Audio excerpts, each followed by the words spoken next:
صحیح بخاری حدیث نمبر 36۔ رسول اللہ صلی اللہ علیہ وسلم نے فرمایا، جو شخص اللہ کی راہ میں جہاد کے لیے نکلا، اللہ اس کا ضامن ہو گیا۔ اللہ تعالیٰ فرماتا ہے، اس کو میری ذات پر یقین اور میرے پیغمبروں کی تصدیق نے اس سرفروشی کے لیے گھر سے نکالا ہے۔ میں اس بات کا ضامن ہوں کہ یا تو اس کو واپس کر دوں ثواب اور مال غنیمت کے ساتھ، یا شہید ہونے کے بعد جنت میں داخل کر دوں۔ رسول اللہ صلی اللہ علیہ وسلم نے فرمایا، اور اگر میں اپنی امت پر اس کام کو دشوار نہ سمجھتا تو لشکر کا ساتھ نہ چھوڑتا، اور میری خواہش ہے کہ اللہ کی راہ میں مارا جاؤں، پھر زندہ کیا جاؤں، پھر مارا جاؤں، پھر زندہ کیا جاؤں، پھر مارا جاؤں۔ صحیح بخاری حدیث نمبر 37۔ حضرت صلی اللہ علیہ وسلم نے فرمایا، جو کوئی رمضان میں راتوں کو ایمان رکھ کر اور ثواب کے لیے عبادت کرے، اس کے اگلے گناہ بخش دیے جاتے ہیں۔ صحیح بخاری حدیث نمبر 38۔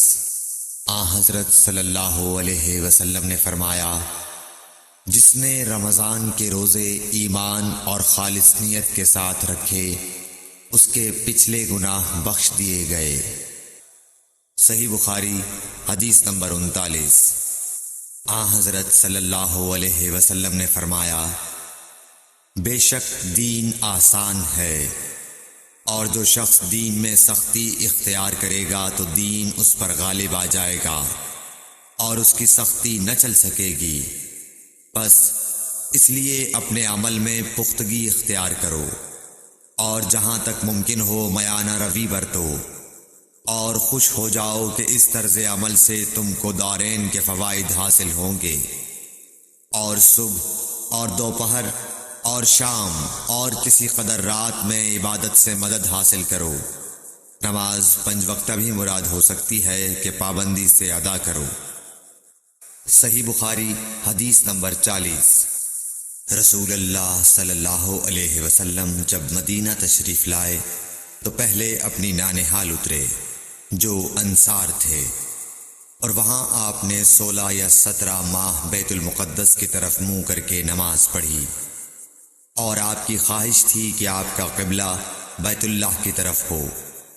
جب بیت اللہ کی طرف نماز پڑھنے کا حکم ہو گیا تو سب سے پہلی نماز جو آپ نے بیت اللہ کی طرف پڑھی عصر کی نماز تھی۔